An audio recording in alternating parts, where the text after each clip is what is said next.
नमस्कार, स्वागत है आपका। आप देख रहे हैं मध्य भारत और मैं हूं आपके साथ श्रेया दीक्षित। बुलेटिन की शुरुआत करते हैं। मध्य प्रदेश से अलग होने के बाद छत्तीसगढ़ की एक अलग राज्य के रूप में पहचान बनी है। छत्तीसगढ़ राज्य में बीजेपी 2023 में पुणे अपनी सतह पर काबिल हुई। वहीं पर जिसे लेकर प्रदेश के उप मुख्यमंत्री अरुण साय ने कहा कि अटल बिहारी वाजपेयी के सपने को हम साकार कर रहे हैं और छत्तीसगढ़ विकास की गति में तेजी से आगे बढ़ रहा है। अनेकों योजनाएं शहर से लेकर गांव, बस्ती, झुग्गी झोपड़ियों तक जा रही हैं।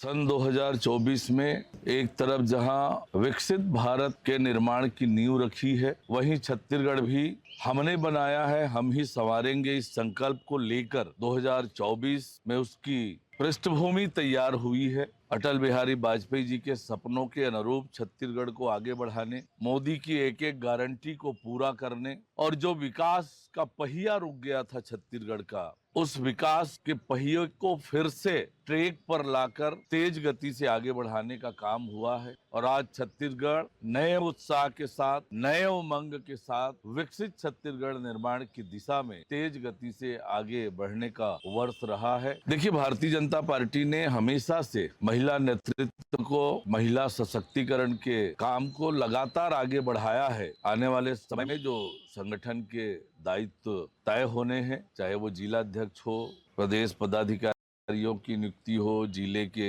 पदाधिकारियों की नियुक्ति हो, इन सब में निश्चित रूप से सम्मानजनक भागीदारी पार्टी महिलाओं को देगी। देखिए, कांग्रेस पार्टी के परिवर्तनों की चर्चा विधानसभा चुनाव के परिणाम के तुरंत बाद मीडिया के माध्यम से लगातार हम सुनते रहे हैं, पर मैं फिर से उसी बात को दोहराऊंगा कि आज कांग्रेस पार्टी दिशाहीन और समाप्ति के कगार पर खड़ी है। छत्तीसगढ़ की जनता ने विधानसभा चुनाव में सबक सिखाया, लोकसभा चुनाव में, फिर रायपुर दक्षिण के चुनाव में, और आने वाले निकाय और पंचायत के चुनाव में भी राज्य की जनता कांग्रेस पार्टी। मध्य प्रदेश के मुख्यमंत्री डॉक्टर मोहन यादव ने कहा कि किसानों को प्राकृतिक आपदा से फसलों की क्षति के प्रावधान के अनुसार राहत राशि दी जाएगी। देश के 7 प्रदेश में भी मौसम बदला है। किसानों के किसी भी संकट में सरकार संवेदनशील होकर उनके साथ खड़ी है। मुख्यमंत्री डॉक्टर यादव ने किसानों से आह्वान किया कि विपरीत मौसम में फसलों के साथ स्वयं की सुरक्षा के लिए समस्त एहतियात बरतें। मौसम मध्य प्रदेश में भी देश के साथ साथ बदला है। ऐसे में हमारे किसानों की दृष्टि से जो हमने तो 2 निर्णय किए थे। एक निर्णय तो ये कहा कि जो अगर बारिश है तो किसानों बंधुओं से निवेदन है कि वो अपना धान बेचने अभी उपार्जन के लिए न लाए। हम इसको आगे जो खरीद की तारीख है उस तारीख में बढ़ा करके वो एडजस्ट करेंगे कि भाई ये जो दिन बच रहे हैं ये उधर बढ़ा देंगे।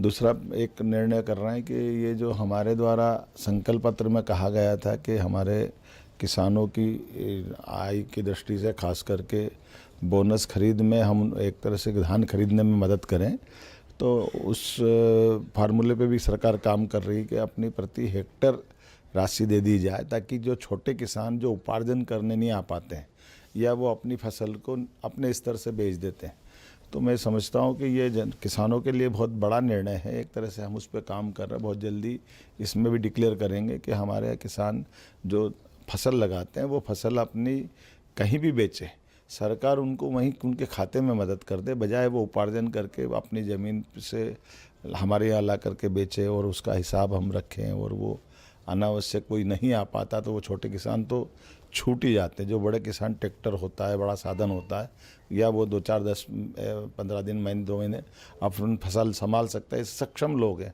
लेकिन थोड़े कमज़ोर किसानों को काफ़ी तकलीफ आती है, इनकी शिकायतें आई थी।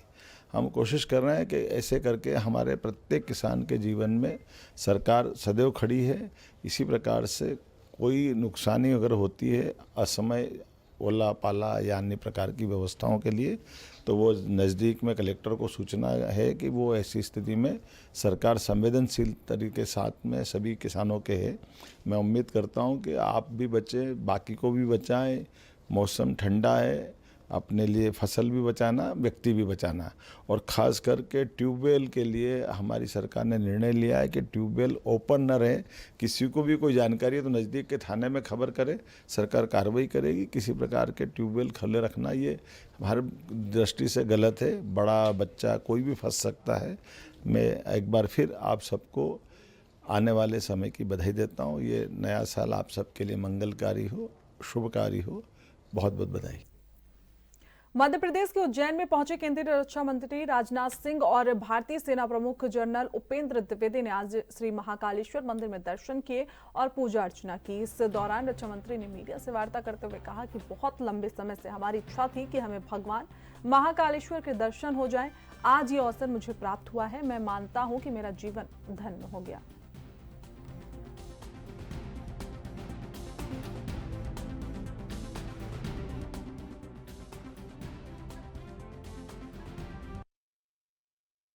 बहुत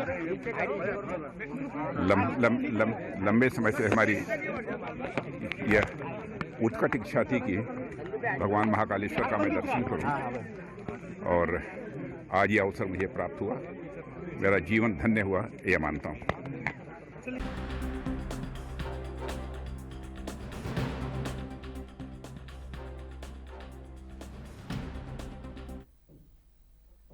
ओबीसी संगठनों द्वारा बुलाए गए बंद का जगदलपुर में मिलाजुला असर देखने को मिला। आपको बताते चले कि ओबीसी संगठनों द्वारा बंद को सफल बनाने का प्रयास किया गया।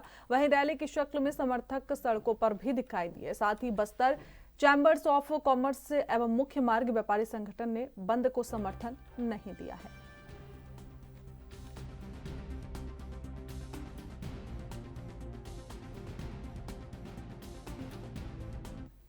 फिलहाल बुलेटिन में बस इतना ही। देखते रहिए एएनबी न्यूज।